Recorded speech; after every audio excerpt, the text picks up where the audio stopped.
Ooh. Alrighty. Good dawning to you all out there. I'm a little bit on the piss, and I don't mean alcohol, like some people that stay up at night, dinky, drinky, talking shit. I was going to go for a walk, but I just wanted to be on point, not walking and talking and missing commentary. So, great news. The UCSA .land page is up and running. Mike made it. Mike Holt from Common Law Australia made it. So it is not as technologically advanced as some pages. Sorry, Mike. I know you'd be proud of your work, and I can't make a website, so you did well.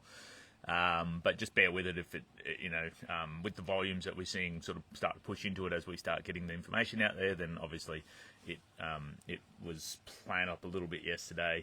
There's still a little issue trying to work out with it when it sends you an email, a confirmation that you have endorsed the document. It says that there's a downloadable PDF version of that, and it's not yet available. So we'll let them fix that, but that's not the part we need to worry about. What we're doing is we're ticking the boxes as we continue to go along. Right? So for all the people out there watching the Constitutionists rally together to say that we're treasonous snakes for questioning their constitution, I look at it and go, that's cultism. That's 101 cultism, because it's a lie. I wore this shirt deliberately today. Last year, 2025, the FUCCP was my attempt at gathering some hopium and some effort after the election, because I sat around and waited for the election to come along, and the 2025 election, lead up to it, everyone was saying, oh, they're united, all the little parties are uniting, they're all coming together, and then 5 minutes before it, what do you know, Rod was fighting with this guy, and this guy was fighting with that guy, and Rennick went this way, and this guy, and the Hart Party went that way, and they all speared each other, got the lowest amount of votes in history, and they lost miserably, to the point where Albanese's now got 90 out of 151 lower house seats, which is where most of our bills, our acts, our legislation come from. 90 out of 151. That's a record, right? And so clearly the voting part of it didn't work. Clearly the potential for infiltration and gatekeeping is high amongst all of these freedom groups, right? Either that, or it's just, like I said, they haven't worked on themselves or their egos to actually put down the spears for each other more than that. So the people out there at the moment that are calling me a communist because I must be supporting Albo because I don't support Pauline, fuck you, and literally fuck you, FCCP. I'm anti-communism as far as it goes, but I'm also anti-government, anti-politics, because I understand.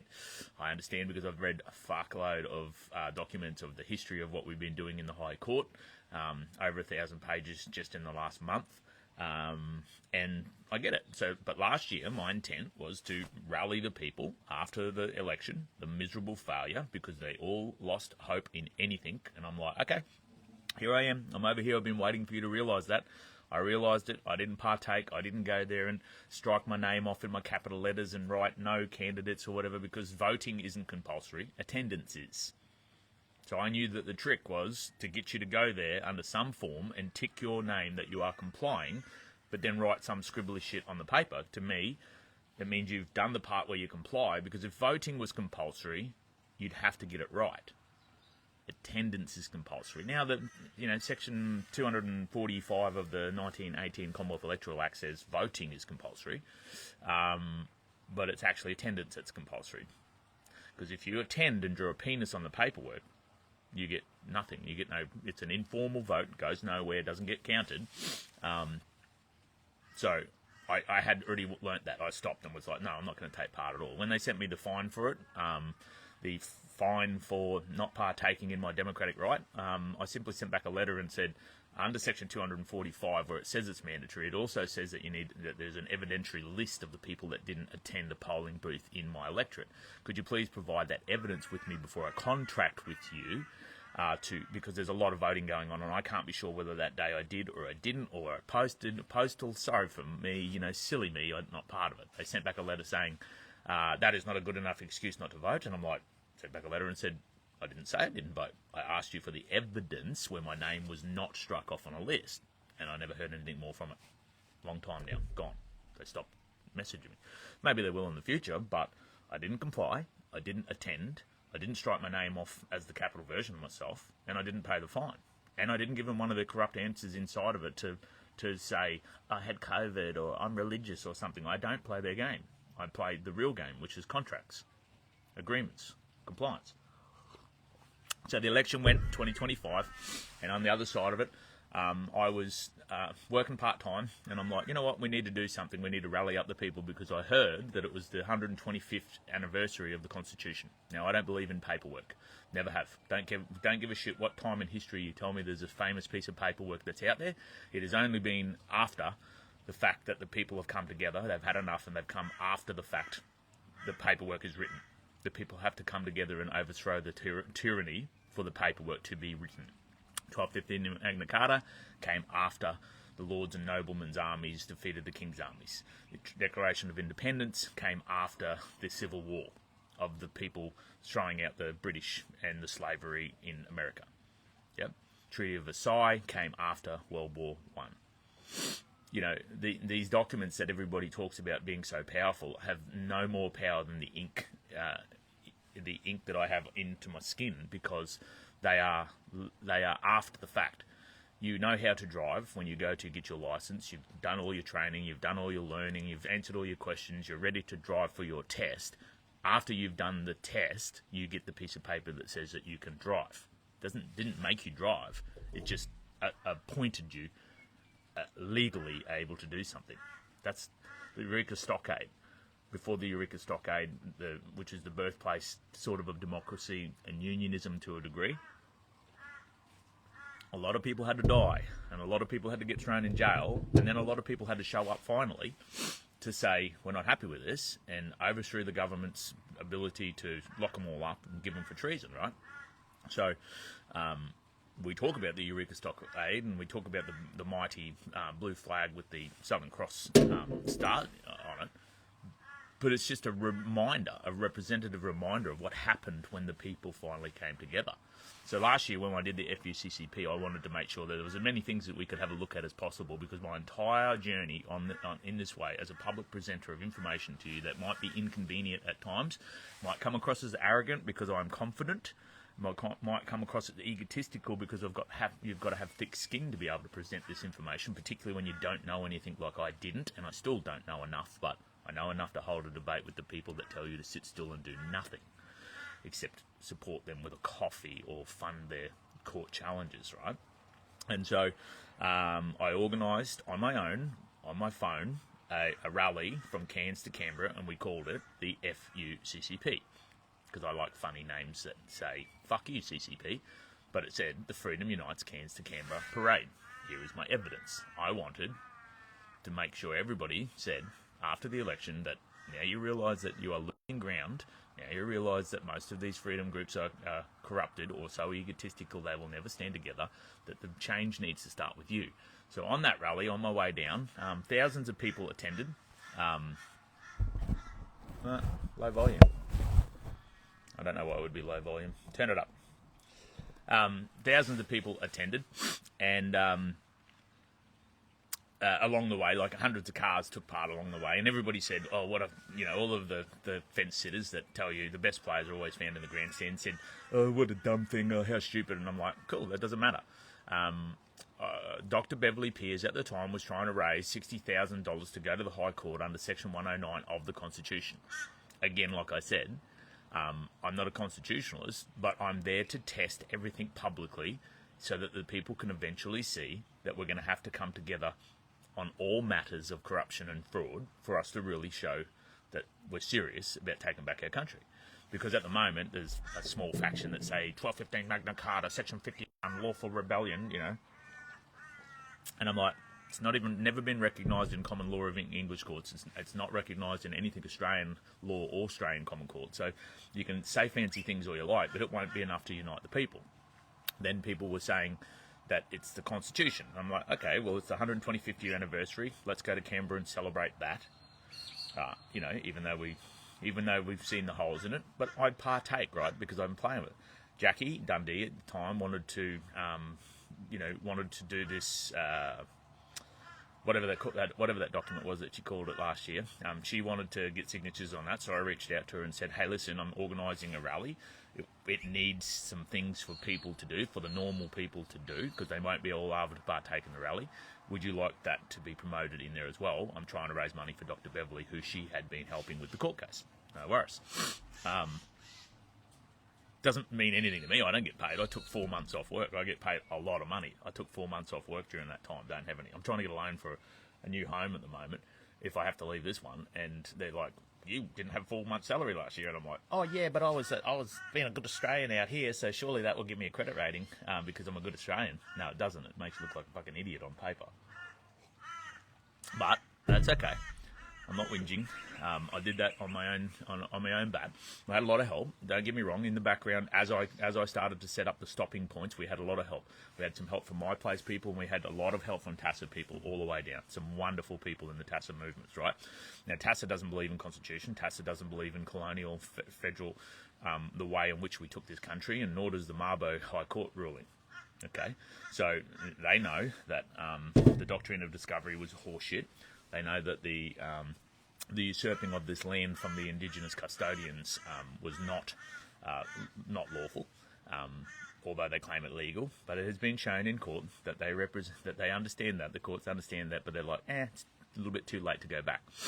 So I wasn't trying to represent anybody by doing that. All I wanted to do was test it publicly, and we had millions of views. Thousands of people took part, and we had millions of views, and all along, people with varying degrees of information, came. Everywhere I stopped, I asked the question, "We're so upset about the Constitution being overthrown. We're so upset about the Constitution being taken off us. We're supporting Dr. Beverly Peers at the moment. Please tell me, you, sir, what part of your Constitution are you most upset that they've taken away from you?" And everybody in the crowd would go. And people would be looking at each other going, "Fuck, I hope he doesn't ask me next." And so what I pointed out to them is that we've been watching gatekeepers on freedom fighting movements online for so long that all we've ever listened to is how much of a victim we were, and we knew nothing about our rights any more than we did the day that COVID took them away from us. Section 5123A, I believe, is the constitutional part that should have been what we would have been first thing to put our hands up and say, no, we're not going to do any of these mandated bullshits or take these vaccinations because our constitution says we don't have to. Right? 3 years, 4 years after that, we still didn't know that. Collectively, we had no clue. We had watched thousands of videos, and the average person has got 20 or 30,000 videos shared on their Facebook page and can't give you one single A4 page of knowledge that would actually entertain somebody to say, "You're onto it, I will follow you to move forward to look what we're doing." So the remedy that we were trying to look for was just to prove that, for me, I was like, I'll support it, but I don't believe that the High Court will look at it. I don't believe the politicians will look at it. And so what happened? We went down. We travelled down. The FUCCP got millions of views. We picked up 13,000 members in our group, and it was, it spread very well. We had thousands of flyers handed out, and on the back of those flyers we had Commonwealth custodians. This is the thing that makes me laugh, right? I had Commonwealth custodians with a QR code. People are like, "Ah." And I'm like, they were all there, right? My Place was there, the Living Council was there, the Terra Australis team, TASA team was there, on all of them. Wherever we went and whoever was crafting to help us, like the Sovereign of Moreton Bay group was in there. Guru ran a piece down at the Wollongong area, and so he Stop the Rot was on there. Whoever helped got a scan code on there with information leading you to their remedy, because I don't care. It's a very difficult nation to try and unite when the multiculturalism that is in here has made it so we have so many different fundamental values, and we don't stand for them very well, right? We're silent on most of them until we get upset. So my point was to raise awareness, to bring together all the people that were disgruntled after the voting had failed miserably, to get some people active so that they could get their information out there, and all the people that had now woken up that the voting wasn't working be able to pick up the flyer and have a look at the back of it and Goldilocks their way through, not too hot, not too cold, and take a decision and move forward with a remedy. From that point onwards, I was like, we need to be about remedy, we need to be about pushing back against this system and being non-compliant to their coercive measures. That's when I really started pushing hard on people and saying I've had enough. Now, 3,000 or 4,000 documents of signing later on Jackie's stuff. Fun fact, Jackie's constitutionalist friends that she's sided up with now all turned their back on her last year because they thought they were abusing me, that I was colluding with her for this document that had knocked over Tim Dwyer's work, that had knocked over all the other constitutionalists' work, apparently, that had been working on a document in the background. I didn't know. I'm not connected to them. I have no idea. But they went hard against her for writing that document and smashing and saying it was the wrong time and saying we shouldn't be doing it on rally and saying we shouldn't be doing that sort of stuff. I copped most of that flack for me, people ringing me, abusing me, saying that I was a fucking corrupted, doing it on purpose. I defended Jackie. I took the paperwork on. So we went down, we travelled all the way down. I did it for free in my own time, like I said. We stopped all the way, we handed out flyers, we picked up donations, and I think we raised over, individually we raised $22,000, I think it was, all up. But obviously a lot more went into the account at that time because the rate, if you go to her... if you go to Dr. Beverly Pierre's GoFundMe account, you'll see when we started talking about the FUCCP rally, you'll see this uptick like this for 3 months as we talked about it, as we promoted it, as we were doing the rally and that sort of stuff. So you see a massive uptick because that's the power of social media. You don't have to have a lot of people involved for a social media campaign to do what we were supposed to do, which was get our eyes on the document, get our eyes on the flyer, get the people down to Canberra, and only 400 people showed up down there, which was, it's fucking freezing cold. It was like -1 degrees or something like that. I've never, oh, Jesus Christ, it was cold down there. And so 400 odd people showed up, and 250 odd took part in the corruption whistleblower, Pete and Donna, right? Pete and Donna went all the way down there with us. The TASA people came down there with us, and Pete and Donna ran the grand jury indictment against the government of Australia with the evidence that you'll find in the corruption whistleblower. Now, Jackie never said anything about it then. Jackie didn't attend deliberately. I didn't even take any notice, but she didn't attend any of that stuff or take part of it, I believe. But, conveniently, that's okay. That's not her thing. But we had done that. We had signed the paperwork. Those guys, Pete and Donna, they had all the paperwork in their van. They were handing it out to people to sign. They were collecting them. They were doing the work. We all did. We worked together. TASA people worked together. Everyone did. All of the remedy groups came together. The WA Common Law Sheriffs, they ran events. They ran FUCCP events because when we got back, everybody whinged that we hadn't been able to stop in at every location. So I changed FUCCP from Freedom Unites Cairns to Canberra Parade to Freedom Unites Coast and Country Parades, and I said, now is your opportunity for every one of you to have the same thing, a small parade, a small barbecue, go from town to town with those flyers and give out the same information as the flyers and give out the same document that Jackie wanted to sign. Funnily enough, I had thousands of people tell me that they were victims of us not driving past their front door for them to partake, and then when we did the Freedom Unites thing, we had about six groups had a barbecue around the country.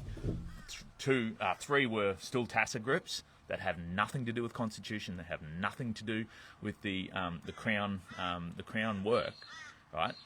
And the WA Common Law Sheriffs had one over in Western Australia, and there might have been 2 small barbecues of my place around the country. So, for the people out there that don't remember the backstory, I do. I have the evidence. I have the group to show you and this information. This continued attack on anybody that does anything different is to forget the people that have supported them to exist. Now, the outcome of that document, a couple of thousand sent to all of the politicians, nothing, not a single response, nor did Jackie ever tell anybody that anything even get sent. She never came out and formally said it had been sent. She never showed anybody the receipt of the fact that she'd sent it all, to my awareness. I have asked her multiple times for it because people have said to me, what happened with it, where did it go? And it went nowhere, exactly as everybody would have thought it did. It went nowhere, they ignored it. It doesn't have any validity in paperwork according to them, and it's part of the constitutional framework that they keep saying is such a powerful document, but this government doesn't give 2 shits about it. In fact, this government appoints the judiciary that they're going to take these matters continually to the High Court. So, the Supreme Court had already ruled against Dr. Beverly Pierce, that had already ruled against for Section 109, that had already ruled against Rod Cullerton for Section 92. During the COVID stuff, and so we raised enough money for, I believe, to help them kick along. They obviously would have raised some more or tipped in on her own. As usual, Dr. Beverly Pierce and her sister had been self-funding themselves during that course of time, I believe, so it was a good chip up and a little bit of hopium that they had some backing. They took the matter to the High Court. The High Court didn't even look at it. So all of that money, I believe, will be useless, if not gone, and we're over a year later. And the best result that they could possibly have after all that fanfare, after all that work, all that paperwork, all that money, is they're upset with the registrar for not hearing the matter, so now they're trying to sue the registrar. So they've got 4 other matters that they're talking about taking into the High Court. None of them have been admitted yet. So the best case that I'd seen was the Dr. Beverly Pierce 109 and Culleton's work. Both of them knew what they were talking about, and both of them didn't make it into the High Court. So I'm like, okay, so I'm watching this happen. I'm watching again, and at the same time I'm reading The Concealed Colony. So in the last couple of months I've read The Concealed Colony. In the 80s and 90s there was a significant amount of challenges of the validity of government and potentially validity of constitution, but validity of government based on all of the documentation that had changed the way we fundamentally deal with the UK.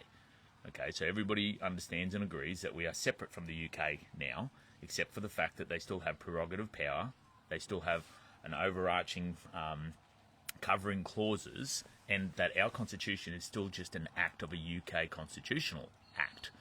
Okay, so that's not cool, right? That means that they have very much power and influence into the governance of this country. So that's why I started pushing the other way and going, well, how come they've still got that? Sue versus Hill, High Court ruling, and I'm going to keep using High Court rulings because that's what they do, right?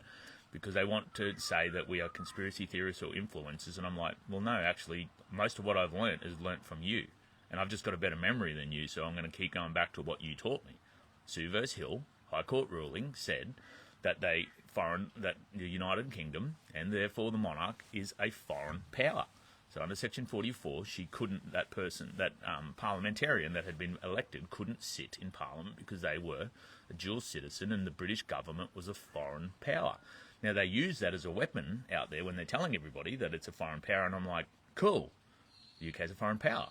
But then when we talk about foreign administration, when we talk about foreign occupation, they say, no, we're not under military occupation. And I'm like, yeah, I understand Stephen Spy's work and that sort of stuff, but we've progressed a long way with that document in understanding what it is that we're trying to seek with the ICC and the ICJ. Now, I don't like the UN. I don't want anything to do with them. I know that they have infiltrated and they continue to infiltrate. But if the current system says that we're under some sort of foreign administration, then there is no point partaking in it. I watched Jackie's video last night where she continuously calls us treasonous for questioning it. So every person that ever voted yes for the Republic, when we had referendums for a Republic, which means that they don't want or don't support the Constitution, that means, are they treasonous? Does that mean that every single person that votes for the foreign power, which is appointing the current federal and state members with the wrong oath, swearing an oath of allegiance to the wrong crown, to the wrong oath, to the wrong seal, to and through the governors back to the crown, which is a foreign power, then if you were to call me a treasonous snake for asking questions about the validity of the Constitution and why it's got so many holes that led us to here, then immediately every follower that you have is a treasonous snake for partaking in the voting. So I know that you think you're clever, but you need to be very mindful with your words because we can turn them against you quite easily because you're not clever enough to actually understand what it is that you're saying. In part of your video last night, you said that the Indigenous didn't need to vote because they were represented and respected as independent and self-governing. I don't think so. I don't think the Indigenous would probably agree with you in 1900. Right? I don't believe that the people of that time would agree that the Indigenous were already well represented, and that's why they didn't get to partake in the voting of the outcome of their country's governance. That's silly, and it really makes it clear that you are not for every person. You are for the colonialists. You are for the British rule. You are for the people that were proven in the Mabo court that have unlawfully executed terra nullius on the lands of this nation, and you too are partaking in the separation and division of it by saying that that document is the only document. So you can't say that anybody that ever voted yes in a referendum is a treason. How is that free will and free speech to immediately start communicating with your network of people? 17,000 people follow you, Jackie, and you say that we are misinformation. You are say that we are treasonous. But of those 17,000 people, I bet you 16,000 of them still vote. So if you were to say that this is under foreign administration, not foreign military occupation, that's okay. We see that. But that means that every single person that is following you by default is treasonous to the real constitution, the real oaths, the real writs, the real royal power of the constitution granted to you at Federation. You are sitting there, literally spitting in the face. They're not smart enough to work out yet what you are saying. But I've been saying that. It is treason to partake in voting when you know that the elected bodies are swearing the legal oath, not the constitutional oath, under the imperial crown that was granted by Queen Victoria in those covering clauses of the 1900 UK Act into the 1901 Act.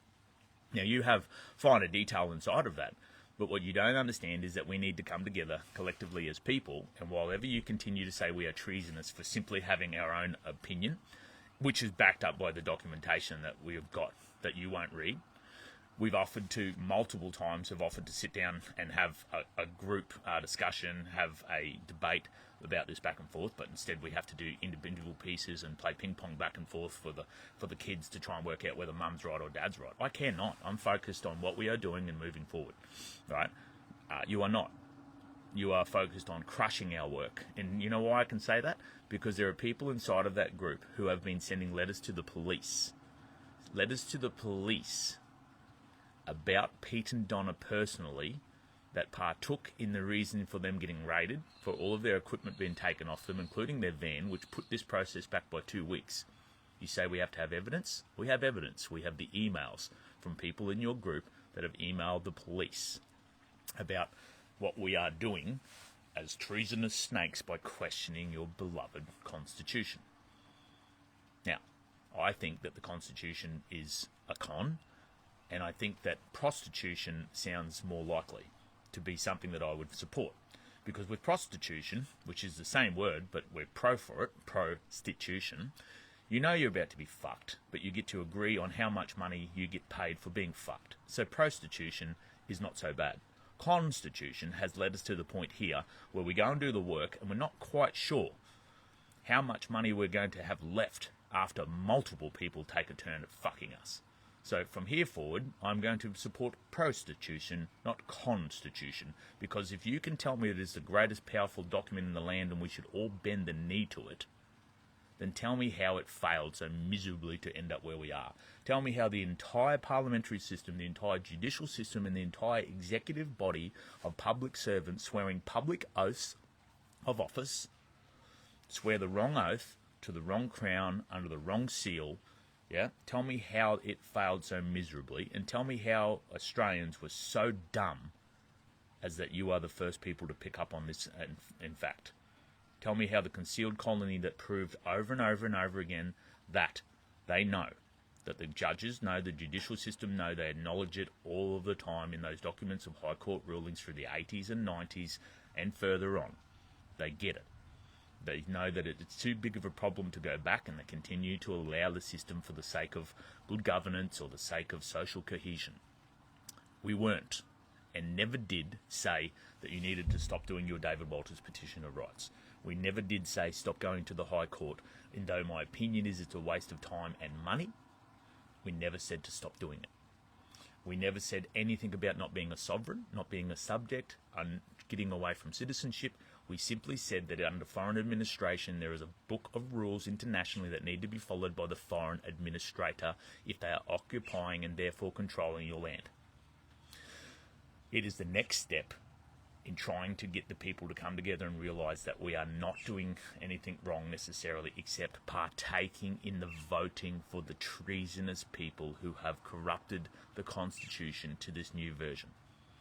How did it happen is what we're trying to show, that there's lots of holes of how it happened, and that strategically has allowed them to step sideways and build parallel communities where they are now completely in charge and you, the citizen, sit way down the bottom. That's it. So if you want to continue to go that way, go that way. it never mattered to our paperwork, and our paperwork should never matter to yours if we're wrong. It should only serve to have more people aware of the corruption of the government fundamentally. And what you're doing is trying to personally take the food out of people's mouths by reporting them to police, by attacking my private members association, by attacking my mental health groups of people that are messaging me now saying, oh, we can't be a member of your group anymore because Jackie said she thinks you might be part of ASIO. That's the lowest thing that I've ever heard from the freedom movement, is to attack people at a fundamental food in their family's mouth level. That is the lowest piece of work that I've seen from the constitutional groups, deliberately engaging with police in the background to make sure that we are treated like terrorists, treasonous terrorists, right? Because we're questioning it, because we're following the lawful process of going to the international court to be recognised as peaceful civilians, non-combatants, against possibly a foreign administration.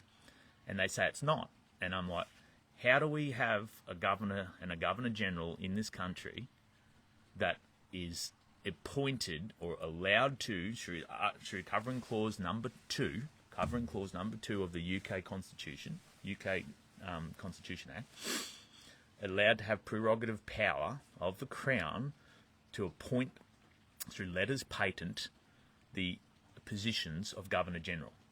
How is that not foreign power administering it? And the question I've been asking is, and we're getting some good feedback now, thank you for the people that are out there doing the research, some extra research.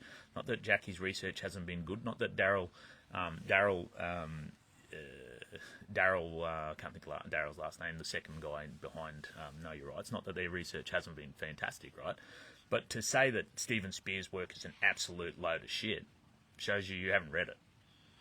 Shows you're just listening to someone up the line telling you, because most of what she's talking about comes from the information in there. So that's it for me, right? I love debating. I love going back and forth. I'm good at that. I can smear campaign you out of existence with the way that we understand how it is, because we don't. I have so many multiple ways in which we make content that, it reaches a lot wider range of people. I don't just sit there at night going, the absolute indissoluble power of the people is the Constitution, and anything other than the Constitution is record. I'm like, I get it. You like your piece of paper. That's fine. And when we win this war, we can worry about what it is that we put in place, or we go back to, or whatever. But we haven't won the war. So if you're going to start attacking your armies in your own front line and spend more time throwing flames sideways than at the people that it is that caused this corruption in the first place, then you're an idiot, or you're a gatekeeper. And so the more I hear the way you're talking, the more I'm hearing the way that you are trying to disable the average person from taking part in anything, the more I'm like, you're a gatekeeper. You've been put there. I've been told a lot of times that you were, but I just keep ticking along. I just keep doing my thing. I keep supporting your stuff. You've never supported my stuff, right? That was your stuff. And so I get worried, right? But I'm not interested. I don't give a rat's ass. People will work that out. They've got their discernment. If they'll slowly but surely drip away from you and in confusion, or listening to you just talk hate all the time, I'm not interested in that sort of stuff. I've got the information. We've got the evidentiary document that you won't look at. The only thing inside of it, really, that you don't like is the fact that it says that we contracted. She said it's not a contract, but when we have an agreement as a nation, right, to say that this is the draft that we agree on to federate.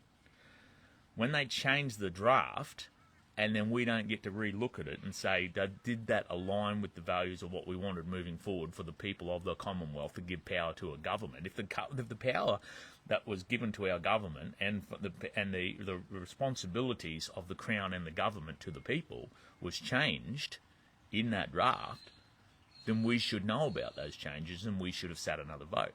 So that's the formation of a contract, isn't it? It's an agreement between two parties. It's not a subservient power saying, yes, master, we'll take whatever we get. That's why we said we have to question it. We have to look at it. We have to ask the question internationally, is it recognised anymore? And if not, then we have to ask the question, why did Australia and every politician for the last 100 years accept the Treaty of Versailles, independent sovereign nation? The Balfour Declaration, independent sovereign nation. the adoption of the Westminster Act 1942, independent sovereign nation. Why did we have that debt base, that massive debt put upon us by the Crown as it separated from us and said, you can be separate, that is okay. You are independent and sovereign nation under the realm of the Commonwealth. Yeah, that is what we are, an independent sovereign nation still under the realm of the Commonwealth. Right? You can do that. Here's your 4% debt that you have to pay back, which put us in significant trouble immediately. Now, Spires Works talks about 1923 going into two types of debt, two debt agreements, one 30 years long and one 50 years long. Right? Now, the first one ended in 1953. That's when the Queen came over, signed the Royal Powers Act, reclaimed some sort of power on our land under the Royal Styles and Titles Act, and started the process of removing subjects and making citizens. Citizens are for republic, subjects are for realms. So, the 50-year loan from 1923 finished in 1973. The Queen came back then, removed the last of the subjects, only citizens remained, removed Defender of the Faith and Queen of the United Kingdom and Northern Ireland, and claimed the name Queen of Australia only. This was a strata-titled subdivision where foreign power stayed on to administer us through prerogative power and through the control that they have above that constitution. Sorry, that's it. Otherwise, she wouldn't have been able to write letters patents in 1984 that overrode the letters patents of 1900. And her letters patents, if you're a constitutionalist, would have died when she died. And they would have had to have been rewritten by Charles. And they haven't. So where is the powerful constitution of validity? Because it seems that most people that follow the constitution drop in and out when it suits them. They say that it's the most powerful document in there, but don't ever give us an explanation why. I have the most powerful security and alarm system on my front gates with cameras everywhere, and every time I go on holiday I get robbed. Well, it's not the fault of that. It's something that you've done.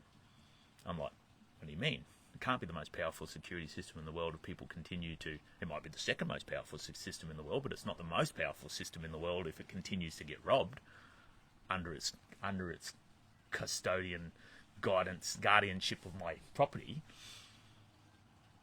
That's what we've been asking. And all we've done is successfully proven with information and fact that we've got the evidence that we want people out there to join the UCSA.land team, right?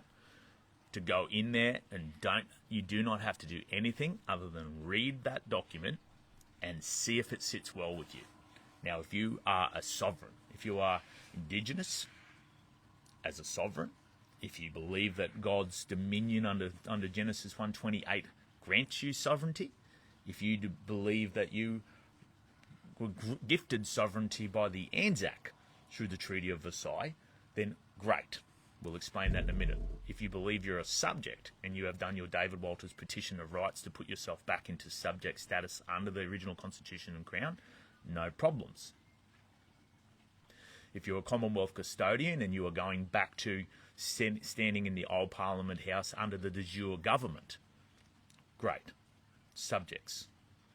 If you are stuck in this coercive war at gunpoint of partaking in the system of citizenship, and you are a citizen for the most part, which most of these constitutionalists are, as much as they would claim otherwise, a lot of them still vote.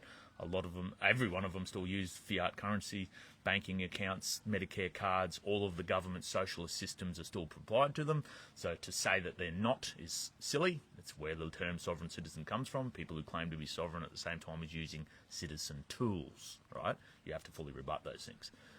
But in a foreign administration, in a foreign occupation, through administration, for the purposes of debt collection. Remember, this is not occupation for taking over your control, but for debt administration. You see things change.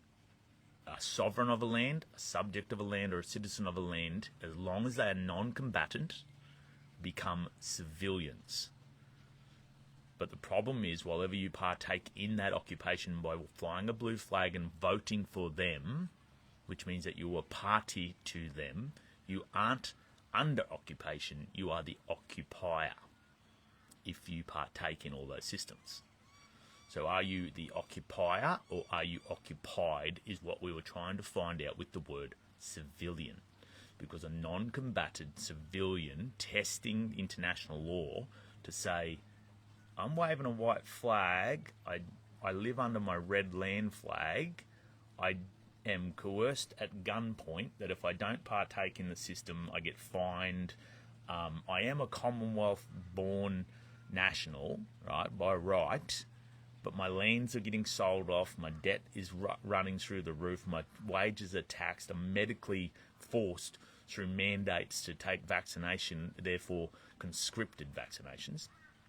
So we're trying to test and go, why would I want to go back to the High Court, who's appointed by the very establishment that's correct oaths to the incorrect crowns through the same foreign power, to have them say, you got us. Oh, that's so... Oh, man, yours are really good. I mean, all that work that those people did for 100 years, and nobody worked it out, and you've just come in here and nailed it. Come on, guys, everybody, grab your shit and get out. We've got to go back to the UK because we've been working for a foreign power for a very long time, probably since that 1948 change.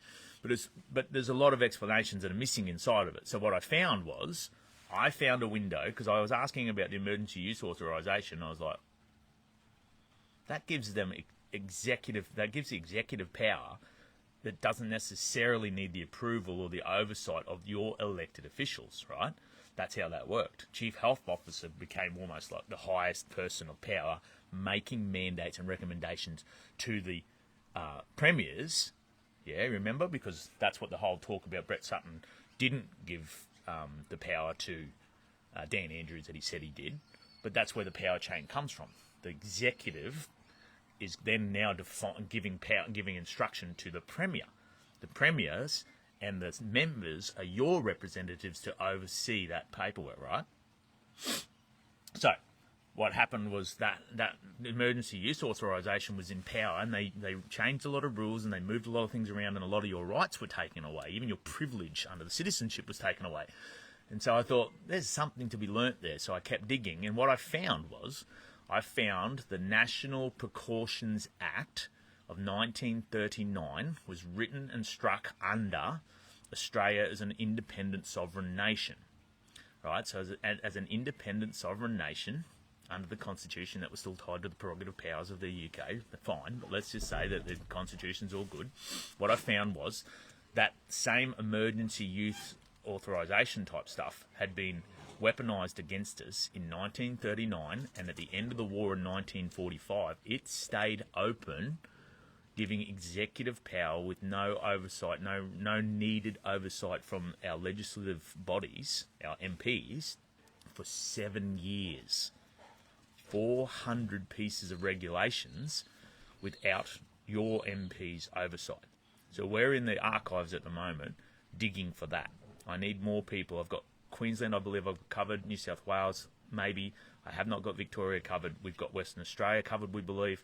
We are digging in the archives of the governors who use prerogative power to hide their information, and it does not have to be publicly available, nor does it have to be given to you under the freedom of information, because it is not a public document. It is government prerogative power back through covering clause number 2 of the Constitution that we say isn't a foreign occupied administrator. Get it? So, if you are on this landmass and you want to be David Walter's petitioner right subject, if you want to be a constitutionalist and go back under the Commonwealth Custodian's de jure government framework and call yourself a sovereign, a subject, and be a citizen, we cannot. Because at any time that an occupying force comes internationally to your shores to take control for the purposes of debt collection, it is foreign administration.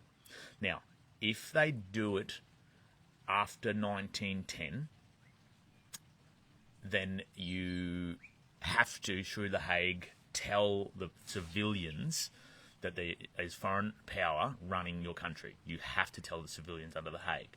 So 2 things I found.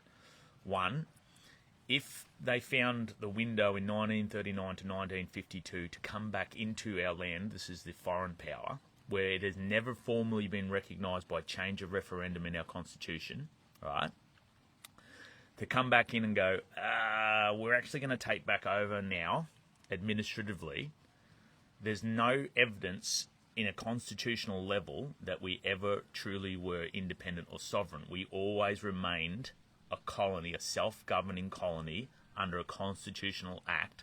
And although we had separated for all of those years, and although the High Court says we are separate, the pathway that you'll see legislatively never severed the ties at the higher document of the Constitution. It severed it in acts, and we know that a river cannot rise above its source. So it looks like they've come back in through through that wartime, and they've taken back control under the Roman Vatican Crown of St Andrews, and not the imperial crown given to you through the 1701 Act of Settlement, which was sat on top of Queen Victoria's head and granted letters patents that succeeded any other letters patents that no longer required to be changed as it went forward. It's written in there, right? It's written in those covering clauses. So, that's a lot for people to take in. But what I'm saying to you is, if you are a civilian, if you are a citizen, if you claim yourself to be a subject, or you say that you are a sovereign of this land, if you are any one of these things inside of here that are saying fuck you to the government of the day and yesterday, right, then you are also a civilian while we try and determine whether internationally they'll recognise the UK's foreign power influence and control over what they internationally recognise as an independent sovereign nation, which is Australia. Okay? So that's what we're trying to do here. And they're trying to muddy the water and make out like we're trying to burn the one document down that saves us and protects us. It hasn't saved us. It hasn't protected us. You're not winning in High Court. You haven't won in High Court. You can't even get your matter into the High Court. Right? But what it does is it says that I'm standing on a front line against a foreign administrator. Right? And I'm standing next to a sovereign, which could be Indigenous, a sovereign who believes his Bible gives him sovereignty, a subject who swears an oath to the crown, a subject who is in the de jure government and swearing the correct oath of office or the correct oath of allegiance, a citizen that has no idea that his partaking in the voting has been costing him to be part of his own occupation, therefore his own demise, right? A citizen over there that is using UCC or a PMA or something like that to find ways to navigate inside of this taxation whipping system. But every single one of them becomes a civilian in terms of international law if foreign administration is happening. So there's two things that could have happened. One, prior to 1910, the Crown knew what was happening and put us under colonial martial law, which does not need to be remedied by Hague Conventions because they were the sovereign. They can put that on their own people. Colonial martial law is different to international martial law. We could have been put under it then, or we could have been put under that and taken out of it, and then they got back into it. There's multiple ways, and we'll find it. We've got the paperwork. We're taking on it at the moment. We'll find it. What do you have to do? You have to do what you've always done, which is sit around a lot and wait. But I suggest you start reading these things so that when we get to the point where we have one, we know what to bring forward, because we don't want to go backwards.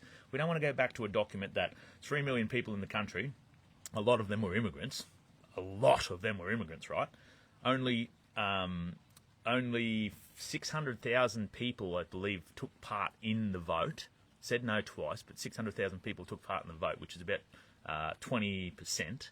Right, 20% of the people were eligible to take part in the vote. The women were told to stay at home, except in South Australia. The Indigenous didn't get part of it because they were flora and fauna, just things that were growing out there. Landowners, potentially in different states or different colonies at the time, got multiple votes for multiple pieces of land. The draft that we all agreed on went overseas, and when it came back, it was changed, and it had removed the part that bound the Crown to the Constitution, right? Which was like, that's a change that we should have been like, are we happy with that? Are we comfortable? And the covering clauses gave prerogative power for the Crown to continue to infiltrate and exist on our lands long after we'd been declared internationally as an independent, sovereign nation. Okay? These are the things that they just bust by. These are the things that they cherry pick to suit their narrative, because they've been saying the same thing for so long, and numpties like me have never been able to question it. Last year I had no idea. It took me a year to catch up. But the cold hard fact is, whether they're right or they're wrong, We need the most amount of people to stand together and understand that we are in the shit and something's gone wrong. So if you go to the ucsa.land website, read the evidentiary document and sign up to endorse it if you agree, that's it. It doesn't say, are you a citizen? It doesn't say, are you a subject? It doesn't say, are you sovereign? It simply says that you are protected as a civilian, a non-combatant, as long as you aren't partaking in voting and you aren't waving your blue flag, which is the symbology of the foreign administrative occupation. Because that is why, in 1953, when the Queen came back after the 30-year debt was paid from 1923 of our independence given to us by the Crown, maybe once the debt was paid, she was able to come back. The Queen came to this land with a new Roman Vatican crown on her head, not allowed since 1701, Act of Settlement in the UK. She put the Roman Catholic crown on her head, and she installed the Royal Powers Act to give her power to come to the land and sign documentation instead of the Governor-General, which is why the Governor-General is there anyway. Then changed all the titles in the Royal Styles and Titles Act from subjects to citizens. You see the snakery. And then in 1953 gave royal assent to the changing of the Flags Act, the National Flag Act, which changed us from the red federal land flag for the civilian population, for the for the subject population that we had fought under in World War I and II, to all standing under citizenship through UN trusteeship agreements internationally, right, under a blue corporate flag, the flag that had simply represented the corporate body of Australia since its royal assent and gazetting in 1903. That happened 1 year after the 7-year period where the executive bodies had made 400 pieces of regulation and legislation that we're hunting in the governor's archives right now. Will we find it all? I'm not sure. Will it lead to anything? I don't know. But nobody else has looked for it. We're onto it. We've got it. And if you want to go back, maybe Martin said it was the Queen acting under duress. Maybe. Maybe she was, maybe she wasn't. It doesn't matter. Brett said, what if you're still on the electoral roll? Then if you continue to comply, there's so many ways to comply with their system, right? Everything is their system. Like the fiat currency is their system. Our true currency isn't the dollars that didn't have a referendum in 1966 or whatever, right? So that's not it. So their Medicare card has your capitalised corporate version on you. Your everything banking, everything is theirs, right? So the best that we can do is operate under duress, meaning that, you know, that's what's written in a lot of that document, is that we are functioning as citizens under duress for the purposes of trying to establish where our rights are.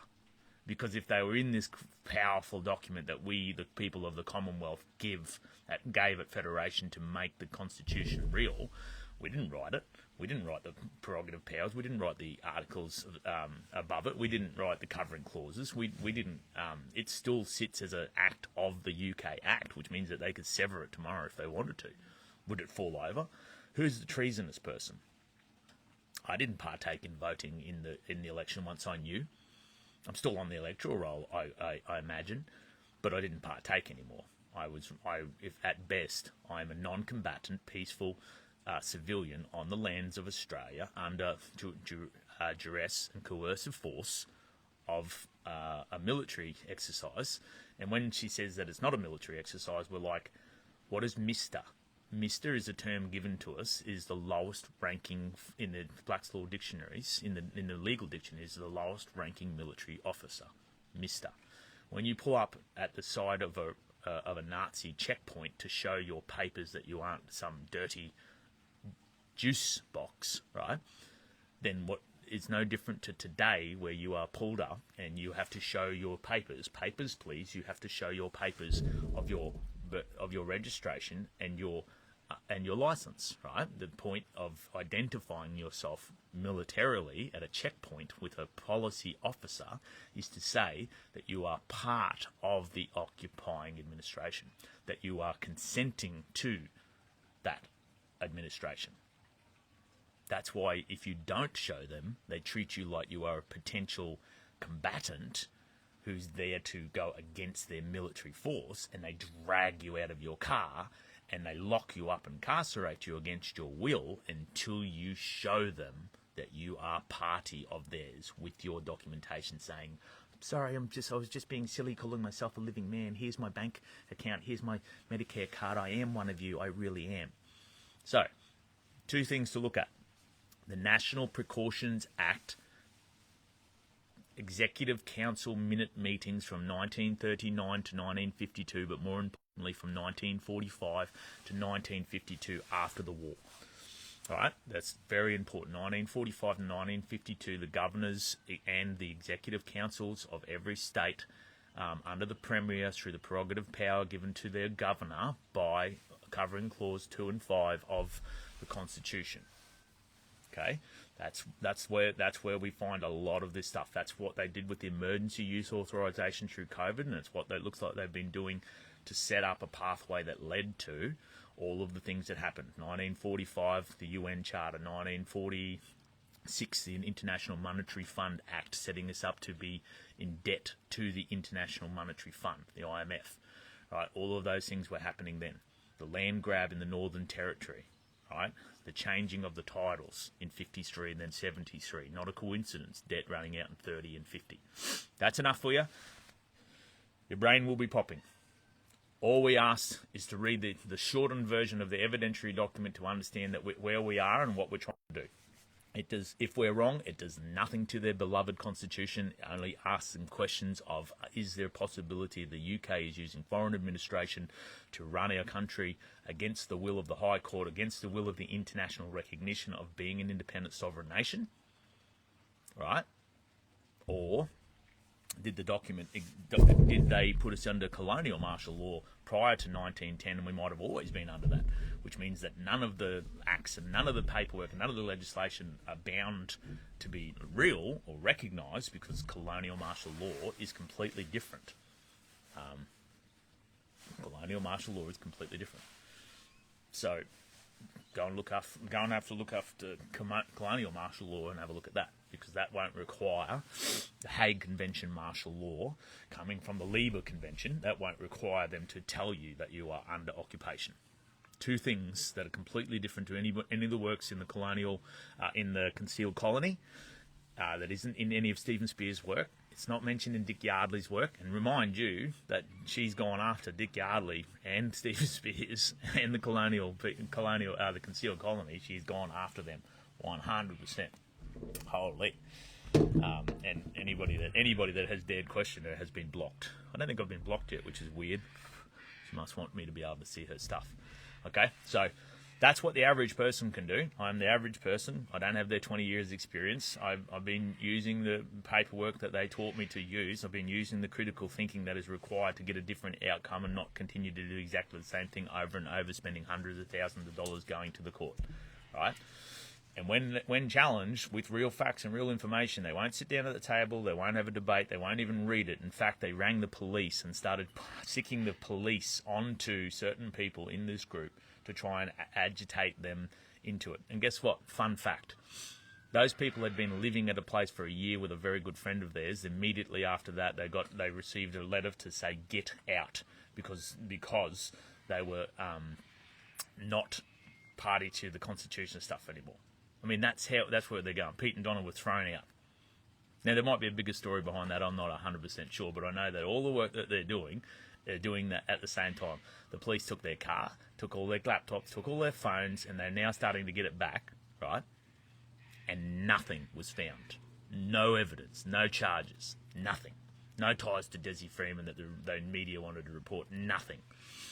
So you tell me who's on the right path. The people like Pete and Donna who are out there trying to ask the questions, trying to find remedy that can't be found in any other way, calling us civilians, which does nothing to the status of a citizen, of a sovereign or a subject. You tell me who's more likely to be for the people, and you tell me who's possibly a gatekeeper. Because if you want to call me treasonous for asking questions, you're a dictator.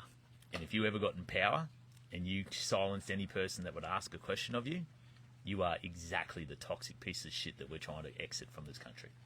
Have a great day.